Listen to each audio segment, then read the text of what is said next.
Hello guys, hari ini saya nak recommend satu kereta Honda Insight tahun 2013 1.3 auto. Boleh nampak sini dia punya cat, kita sudah buat satu layer yang baru, color silver, sarung semua masih cantik lagi, lampu pun masih kilat. Sini dia punya sport rim yang sudah tukar 17 inci.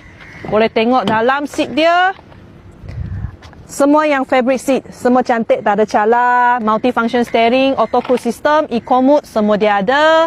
Dashboard, meter semua masih cantik lagi, tengah pun ada original, radio player, aircon semua sejuk lagi. Okay, engine, suspension semua tak ada masalah. Belakang seat pun boleh nampak, semua yang fabric, cantik, kemas. Lagi kita tengok bonnet dia. Sini boleh nampak dia punya bonnet, kira besar lah, boleh letak barang, semua tak ada masalah. Okay guys, kereta sudah saya habis review. Sesiapa ada minat, cepat-cepat kontak saya. Dan jangan lupa follow, like dengan share saya punya video. Jumpa next video lagi. Bye-bye.